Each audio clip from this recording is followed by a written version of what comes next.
28 de abril de 2025, las 12:33 del mediodía. En cuestión de segundos, la península ibérica se apaga. 31 gigavatios de electricidad se desconectan de la red en un instante tan breve que los sistemas automáticos de emergencia no tienen tiempo ni de reaccionar.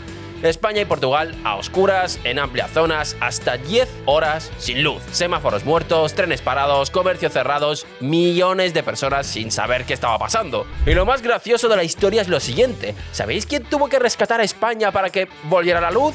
Marruecos, mandando hasta 900 megavatios por el estrecho de Gibraltar, y Francia aportando cerca de 2 gigavatios para estabilizar la red. Procesad bien la imagen. España, el país con la electricidad más limpia y más barata de toda Europa occidental. El campeón de las renovables del continente tuvo que ser rescatado de un apagón por sus vecinos. Y aquí está la pregunta del vídeo de hoy. ¿Cómo es posible que el país que mejor energía produce de Europa no fuera capaz de mantener encendida una sola bombilla por sí mismo? La respuesta cabe en una frase, aunque luego hay que ampliarla. España tiene el mejor producto energético de Europa, pero no tiene carreteras en condiciones para sacarlo. Es literalmente una isla energética pegada al continente. Y para sorpresa de muchos, en este caso, no es culpa de España, o no es solo culpa de España. Es de los pocos casos donde España sí ha hecho los deberes,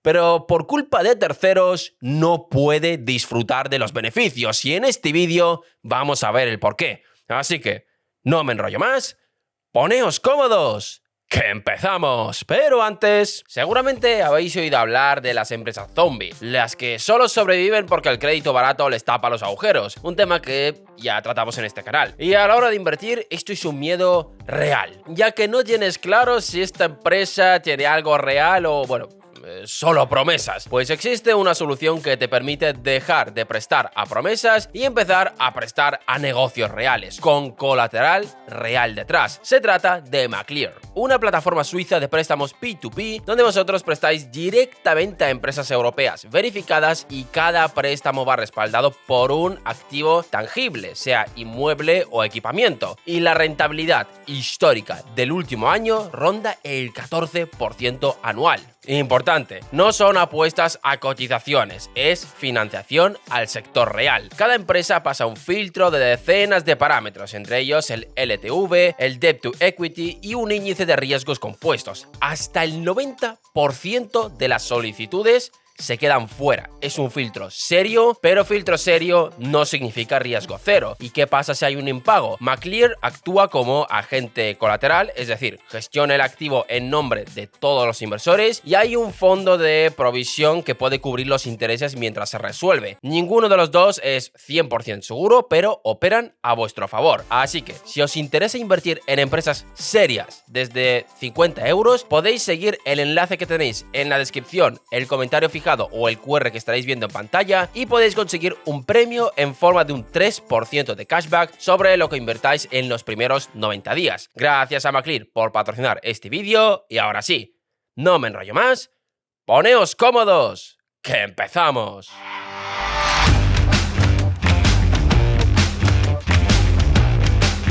Para entender la fractura de hoy hay que volver 50 años atrás, porque las dos Europas energéticas nacieron de decisiones tomadas hace medio siglo. En 1968, Austria firmó el primer gran contrato para comprar gas a la Unión Soviética, y aquello fue el principio de una historia de amor que duraría décadas. ¿Por qué? Por la crisis del petróleo de los años 70. Europa occidental, asustada de depender del crudo árabe, buscó una alternativa, y el gas soviético se la ofreció. Barato, estable y en cantidades enormes. Es decir, para librarse de una dependencia, la del petróleo árabe, Europa Central se metió de cabeza en otra, la del gas ruso. Y en especial, Alemania hizo de esto el corazón de su modelo industrial. Tendió gasoductos gigantescos directamente desde Rusia, como el famoso Nord Stream bajo el mar Báltico. Para 2021, casi la mitad de todo el gas que importaba la Unión Europea venía de Rusia, y en el caso alemán, más de la mitad. Pero hubo una región de Europa que se quedó completamente fuera de esa fiesta del gas ruso, la península ibérica. ¿Por qué? por dos razones. España y Portugal están en una esquina del continente, separadas del resto por los Pirineos, lejísimos de los gasoductos que traían el gas de Siberia. Y dos, la historia. España entró tarde a la Europa moderna, en 1986, cuando el reparto del gas ruso ya estaba hecho y cerrado. Nadie tenía incentivos para construir las caras tuberías que conectan la península con esa red. ¿Y qué hicieron España y Portugal al quedarse fuera? Buscarse la vida. Como no les llegaba gas por tubo, lo trajeron por barco. Gas natural licuado, que es el GNL. El gas que se enfría muchísimo hasta volverlo líquido. Se mete en buques especiales y se trae por mar desde Argelia, Nigeria, Qatar o Trinidad. Y para recibir esos barcos, España construyó terminales, una tras otra, hasta tener 6, la mayor red de regasificación de toda Europa, con cerca del 27% de toda la capacidad del continente. Es decir, mientras el centro de Europa tejía su red de gasoductos, la península ibérica, por necesidad, montaba puertos para recibir gas de medio mundo. En su momento, eso parecía un signo de atraso, la periferia pobre que no tenía más remedio que apañárselas. Y entonces llegó febrero de 2022 y todo se puso del revés.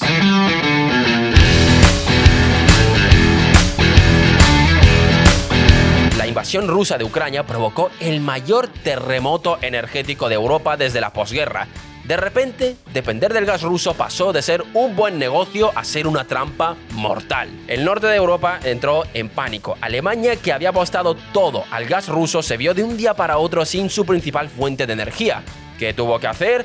Reconstruir su abastecimiento entero con prisas. Construyó 5 terminales flotantes de regasificación en menos de 12 meses, algo que normalmente lleva entre 5 y 10 años. Y todo eso costó un dineral. Se calcula que el sobrecoste de sustituir el gas ruso, comprando gas mucho más caro, le salió a Europa entre 150 y 200.000 millones de euros entre 2022 y 2024. Y la península ibérica casi ni se inmutó, porque no dependían del gas ruso. Sus barcos de GNL seguían llegando como siempre. Lo que durante décadas pareció la desventaja de la periferia, de repente era la mayor de las suertes. El sur se quedó a salvo del shock. Pero hay una segunda consecuencia todavía más importante para el bolsillo: los precios de la luz. Porque la luz en España es sistemáticamente mucho más barata que en Alemania. Y eso, ¿por qué? Aquí hay que entender una cosa, porque el mecanismo que gobierna el precio de la electricidad en toda Europa, y casi nadie lo conoce, se llama orden de mérito. Vale la pena pararse porque sin esto no se entiende nada de lo que viene. Imaginad una subasta para llenar el depósito de electricidad cada hora. Se van presentando las centrales y entran por orden, de la más barata a la más cara. Primero entra el viento y el sol, que producen casi a coste cero. Luego la nuclear y la hidráulica. Y por último, si todavía falta por cubrir la demanda, se enciende lo más caro, que casi siempre es una central de gas. Es decir, las centrales entran en fila de la más barata a la más cara hasta que se cubre toda la demanda. Y aquí entra el detalle importante: el precio que se le paga a todas las centrales, incluso a las baratas, es el precio de la última que entró, la más cara de las necesarias. Es decir, si para cubrir el último hueco de demanda ha hecho falta encender una central de gas carísima, toda la electricidad de esa hora se paga al precio del gas, aunque la mayor parte la hayan producido un molino y una placa solar a coste casi cero. Suena raro, pero tiene su lógica. Es la forma de asegurar que siempre haya alguien dispuesto a encender la última central que haga falta. Imaginaros que hay un pánico y se necesita electricidad urgente. Es la única forma de asegurar que todos estén dispuestos a producir. Y ya veis por dónde van los tiros en España. En España, con un 57% de electricidad renovable, muchas horas el sol y el viento cubren casi toda la demanda y no hace falta encender el gas. Esas horas el precio lo marca algo barato. Resultado: luz barata, entre 60 y 70 euros por megavatio hora en 2024. En Alemania, mucho más dependiente del gas, y que encima cerró sus últimas nucleares en 2023, el gas tiene que entrar muchas más horas. Y cada hora que entra el gas arrastra el precio de todo lo demás hacia arriba. Resultado: luz cara, casi 80 euros de media y subiendo. Es decir, la industria alemana llegó a pagar el doble por su energía que la española, y una industria que paga el doble por la luz es una industria que poco a poco cierra o se muda. Y aquí está, por cierto, una de las claves de la desindustrialización alemana, de la que ya os hemos hablado en el canal. Vamos, que en este nuevo mapa el sur tiene la energía más barata y limpia, y el norte la cara y la sucia. Parece que España ganó la lotería, pero el 28 de abril de 2025 a las 12:33 descubrimos que esa lotería tenía la letra pequeña más cruel que os podéis imaginar.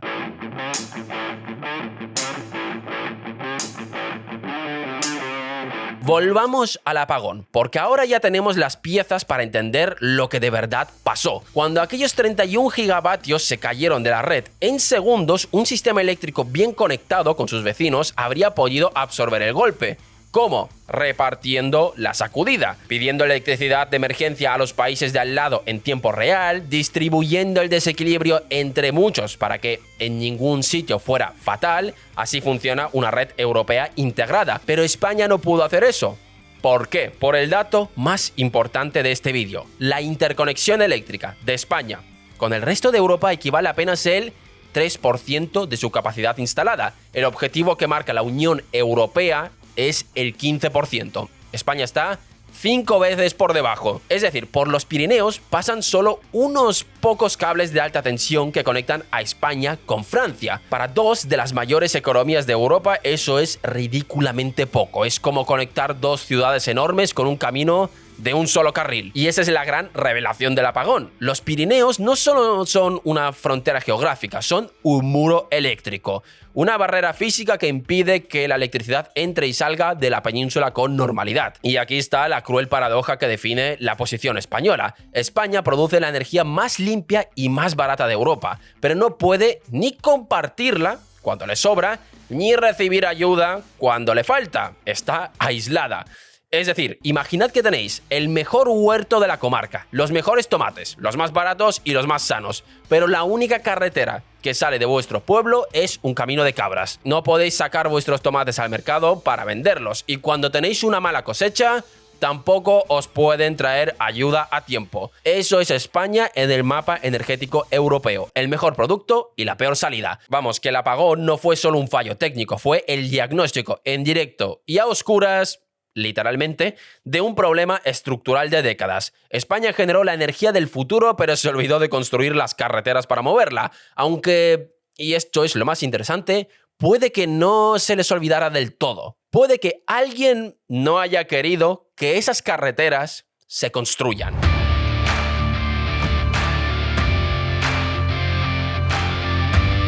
Llegamos a la pregunta incómoda. Si todo el mundo sabe que España está aislada, si la propia Unión Europea dice que hay que llegar al 15% de interconexión, ¿por qué no se construyen los cables y las tuberías de una vez? La respuesta tiene nombre: el MidCat. El MidCat era un gaseoducto que España y Portugal llevaban años pidiendo. La idea era atravesar los Pirineos con una tubería de gran capacidad para enviar al norte de Europa todo ese gas que la península regasificaba en sus 6 terminales. Cuando estalló la crisis de 2022 y Alemania se moría por encontrar gas que no fuera ruso, España dijo: que nosotros tenemos la mayor capacidad de Europa, dejadnos ayudaros, vamos a construir el MidCat. ¿Y qué pasó? Que en octubre de 2022, en la cumbre de Barcelona, Francia lo vetó. Los argumentos franceses tenían dos caras. Una defendible: Francia decía que construir un gasoducto nuevo con una vida útil de 30 o 40 años era atrasarse al gas fósil durante décadas, justo cuando Europa quiere descarbonizarse. Es debatible y todo lo que queráis, pero bueno,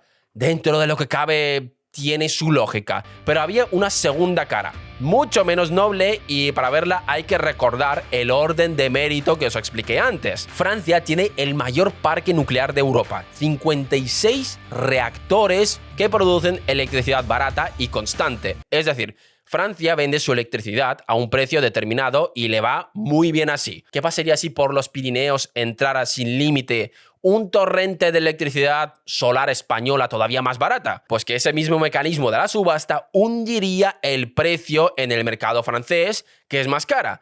Es decir, la luz barata española le comería el negocio a la nuclear francesa, y a Francia no le interesa que esa competencia entre, le conviene que el muro de los Pirineos siga en pie. No es ecología, es proteger tu propio mercado. El MidCat se reconvirtió a otra cosa, el Barmar, un corredor submarino para transportar hidrógeno entre Barcelona y Marsella, previsto para 2030. Pero su viabilidad es bastante dudosa porque la demanda de hidrógeno aún no existe a la escala que haría falta. Y en el frente eléctrico hay un cable nuevo en marcha, el del Golfo de Vizcaya, previsto para 2028. Pero ni siquiera con ese cable terminado, España pasaría al 5% de interconexión. Seguirá estando un tercio por debajo del objetivo europeo. Es decir, para que España dejara de ser una isla, harían falta 3 o 4 proyectos más como el Golfo de Vizcaya, y nadie quiere pagarlos porque cada país mira por su propio interés y a algunos el muro les viene bien. Es decir, que la fractura energética europea no se mantiene solo por la geografía, se mantiene porque resolverla exige una cooperación y un gasto que ningún país quiera asumir en solitario,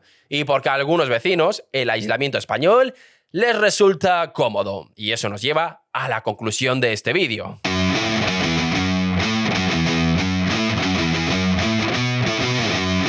España no es ningún paraíso energético, que quede claro. Tiene problemas serios, produce tanta solar que a mediodía a veces sobra y el precio se desploma, lo que frena nuevas inversiones. Le falta almacenamiento, las baterías para guardar la energía del día y usarla de noche, y el apagón demostró que su sistema, por limpio que sea, es frágil. No todo son ventajas. Hablando del apagón, hemos simplificado mucho la explicación y solo nos hemos centrado en la parte de la interconexión. Hay más cosas detrás del apagón, pero no es la finalidad de este vídeo detallarlas. Pero volvamos al tema, y es que tenemos ahora mismo dos lecturas, o mejor dicho, dos críticas. La primera es para Europa. Lo que este asunto deja al descubierto es el gran fraude del llamado mercado único. Europa lleva décadas presumiendo de ser un mercado integrado, sin fronteras, y resulta que cuando un socio, España, tiene la energía más barata y limpia del continente y otro socio, Alemania, la necesita desesperadamente, la Unión es incapaz de construir los cables para conectarlos. ¿Por qué? Porque cada país vota por su interés nacional. Francia protege sus nucleares y la suma de todos esos egoísmos es la parálisis. Un mercado único que no es ni único ni mercado.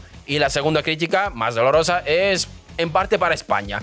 Por una vez, fijaros bien, por una vez, España hizo los deberes. Apostó por las renovables antes que nadie, diversificó su suministro, se ganó la luz más barata de Europa y aquí está la lección amarga. Hacer los deberes no basta si tu vecino no quiere abrirte la puerta. Y si tú no construiste a tiempo la fuerza política para obligarle, España generó una ventaja histórica y se ha quedado mirándola sin poder cobrarla, atrapada tras una montaña y tras el veto de quien no quiere competencia. ¿Os acordáis de cuando contamos que Europa, para librarse del gas ruso, acabó dependiendo del gas estadounidense? Pues esto es lo mismo. El norte cambió su dependencia de Moscú por la de Washington, que hoy le vende casi la mitad de su gas licuado.